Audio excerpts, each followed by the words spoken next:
America's economy looks bigger than ever: record GDP, strong consumer spending, and corporate profits hitting new highs. But underneath that national success lies a dangerous imbalance. Many states are running so close to the edge that one shock, just a sudden drop in tax revenue, could tip them into insolvency. When the federal narrative says growth, the state reality may already be deterioration. Fiscal health isn't uniform, it's fragile and local. Right now, a handful of governments are balancing massive payrolls, pension obligations, and debt payments on revenue streams that dry up almost overnight when the economy slows. The next recession won't hit evenly. It'll hit chronically underprepared states first, exposing a system built on optimism instead of reserves.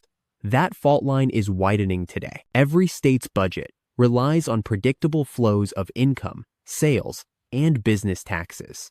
When that flow stops, only reserves, the rainy day fund, stand between solvency and default. Think of this as a buffer between a paycheck and the mortgage. A household with 3 months of savings can survive a job loss. A household living week to week cannot. More than a dozen U.S. states operate with buffers equivalent to 3 weeks of spending or less. Beneath that short horizon are billions in unfunded pension and healthcare promises. Those liabilities don't shrink when tax receipts fall. They grow as investment returns drop and costs climb. Add municipal debt, and each downturn becomes a compounding crisis. Lacking deep fiscal cushions, these states turn to borrowing at precisely the wrong time when credit costs spike. The structure guarantees instability, rising expenses during falling revenue. That's the real time bomb ticking under America's state finances. To identify the most exposed, we measured 3 core indicators: fiscal cushion, industry volatility, and structural debt load. Fiscal cushion refers to a state's reserve ratio, how much of annual spending could be covered if revenue stopped tomorrow. Economists consider 10% a healthy minimum. Several states fall below half that level. Industry volatility measures reliance on sectors that evaporate when fear rises: tourism, energy, or cyclical manufacturing. States overly dependent on these see their tax bases collapse fastest. Finally, structural debt load captures long-term liabilities like pensions, infrastructure loans, and unpaid healthcare funds relative to revenue. Combine all 3, and you see not just temporary weakness, but chronic fragility. These aren't random stress points. They're predictable breaking lines. States that look prosperous at the top of a cycle are the least prepared for contraction once that cycle turns downward. What follows are the 10 likeliest to break first when recession pressure arrives. At number 10 sits Utah. A booming tech sector and rapid population growth have disguised risk. Housing expansion and venture capital inflows fueled tax gains, but those gains rely on low rates and constant migration. Reserves cover about 7% of spending, respectable, yet risky, given how exposed the economy is to rising borrowing costs. If startup activity falters, tax receipts fall instantly. Number 9 is South Carolina. Its prosperity has been built on retirees, tourism, and real estate. Those aren't stable drivers. With reserves near 6%, the state lacks the cushion to bridge a sudden drop in inflows. Construction depends heavily on migration, which slows the moment household debt tightens. At 8 stands Michigan. The auto sector forms nearly 1/5 of its GDP. Any slowdown in global demand, particularly from China or Europe, cuts revenue. Pension liabilities remain heavy, even years after restructuring Detroit. And at 7, New Mexico. Oil revenues dominate the budget. When global energy prices dip, revenue can fall 40% in months. Its reserves swing wildly, with oil cycles high during booms, gone during busts. These 4 represent early warning signals. States with growth narratives masking structural fragility. Number 6 belongs to Indiana. Long considered a model of fiscal conservatism, its weakness lies in dependence on manufacturing and logistics industries that slump rapidly when interest rates stay high. Roughly a quarter of its GDP links to factory output and exports.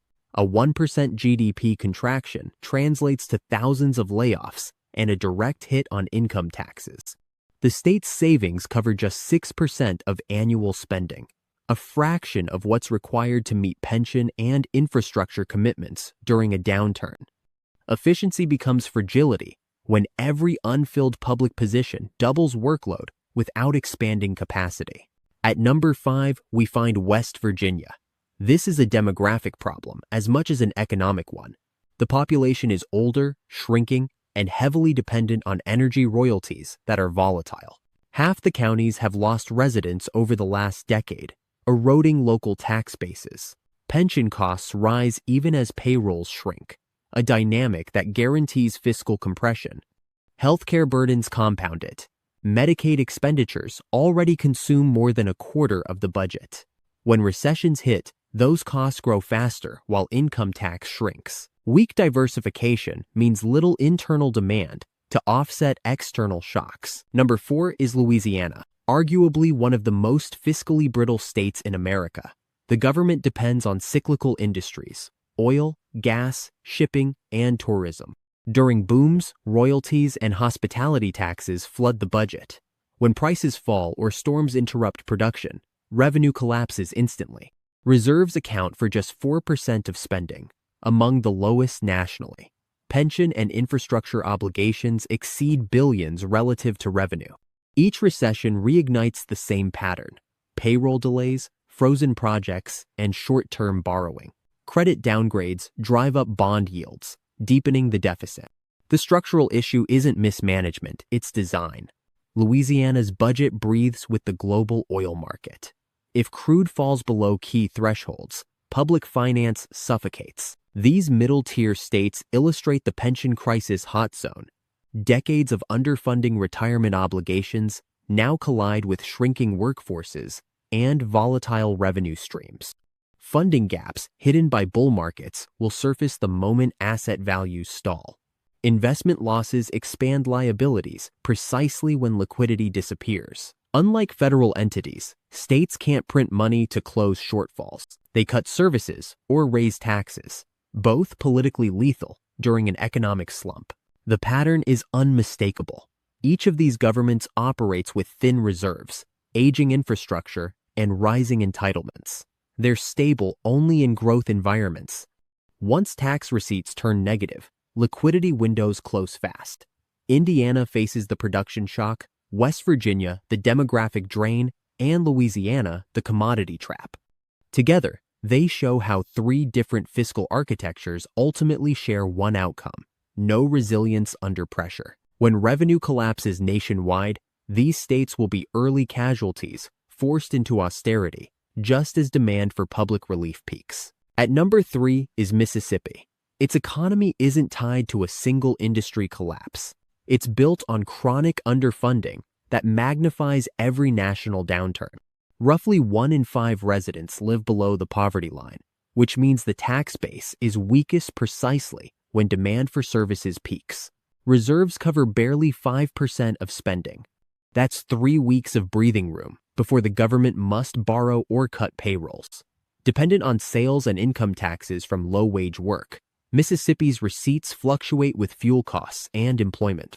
When consumption slows, every dollar disappears twice: first, from households that stop spending, and second, from the state that collects less to begin with. Infrastructure failures in Jackson's water system and persistent hospital closures show what fragility looks like in motion. It isn't hypothetical. The next revenue shock will immediately hit public salaries and delay vendor payments. That liquidity drain ripples through small towns where the state is often the largest employer. Number 2 is Nevada, the textbook definition of pro-cyclical exposure. 60 cents of every state dollar derives from tourism, gaming, or retail sales. There's no personal income tax to stabilize receipts. When visitors stop coming, there's nothing left to backfill the budget. Reserves hover around 5% of expenditures, which translates to maybe 1 month of operations under shutdown conditions. The illusion of safety comes from long booms when consumption stays high and conventions fill hotels. Those periods fund tax rebates and new construction. But during recession, the same commitments become liabilities. Payrolls tied to gaming taxes wither. property values stall, and debt service claims a larger share of limited cash flow. Nevada's efficiency model, low taxes and lean government, turns brittle fast. With little diversification outside hospitality and logistics, unemployment spikes feed directly into revenue collapse. The state's own experience during the pandemic proved it. Tax inflows fell by a third within 90 days, yet policy changes since then remain minimal. The next national downturn will replay that same liquidity spiral, only faster and deeper. And at number 1 stands Louisiana's twin in fiscal fragility, Florida. The nation's growth poster child masks massive structural risk. More than 2/3 of the state's tax revenue comes from sales, tourism, and real estate transactions. None of them survive a confidence shock. Florida's rainy day fund covers less than 7% of its yearly spending, even as its obligations, disaster recovery, Medicaid, and infrastructure expand relentlessly. The broader problem is the housing dependency.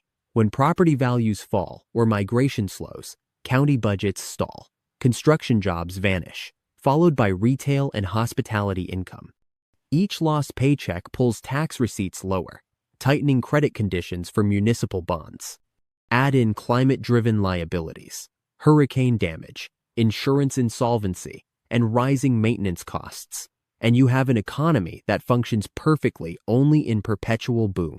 The state's population growth hides these risks short-term, but as soon as buyers retreat or travel contracts, a fiscal vacuum opens. Unlike industrial states, Florida can't pivot production. Its economic engine is discretionary spending. From visitors and retirees, both vanish fastest during fear cycles. When tax revenue collapses, payrolls, pensions, and emergency reserves burn out within months. These top 3, Mississippi, Nevada, and Florida, illustrate the 3 versions of fiscal fragility: poverty-driven scarcity, consumption-driven volatility, and growth-driven illusion. Each path ends the same way: governments out of cash, just as citizens need them most. When a state runs out of cash, it doesn't file for bankruptcy, it freezes. Vendor payments halt, grants stall, and payroll systems stretch pay cycles to conserve liquidity. Credit downgrades follow within weeks, raising borrowing costs precisely when borrowing becomes unavoidable. Infrastructure projects pause midstream, triggering local layoffs that shrink tax receipts further. The state then defers pension contributions and raids restricted accounts to keep lights on temporary fixes that deepen long-term deficits. Ultimately, service cuts compound unemployment, producing a localized recession even before national indicators register contraction. This is the silent contagion inside federal stability: solvent-looking economies disintegrating from the state level upward. The ranking isn't prediction, it's precondition. Each of these states entered the present expansion already short on reserves and long on obligations. They rely on continuous growth to stay balanced. History shows that model always breaks first when tax revenue contracts. The unavoidable pattern: spending commitments fixed, income volatile, savings insufficient. That's not political failure, it's structural arithmetic. As debt costs rise and federal transfers tighten, local budgets lose their safety valves. For you, this matters more than distant GDP figures. Regional fragility determines housing values, job stability, and credit availability long before Washington revises growth data. Watching state liquidity trends is watching the future emerge in real time. Preparation begins with recognition. Businesses expecting state contracts should stress test for delayed payments. Workers in tourism or manufacturing hubs should build larger personal cushions. Investors should track credit outlooks from Moody's and S&P, not just national rate forecasts. Fiscal resilience isn't abstract. It's time the number of days a state can function before panic financing begins. Nevada, Florida, and Mississippi may headline the list, but their vulnerabilities echo across others with thin reserves and fragile industry mixes. The coming downturn won't destroy every state equally. It'll expose the architecture underneath where savings, discipline, and diversification act as true defenses. When tax revenue collapses, cash becomes policy. The states that prepared will preserve stability. Those that didn't will go broke. trying to buy time.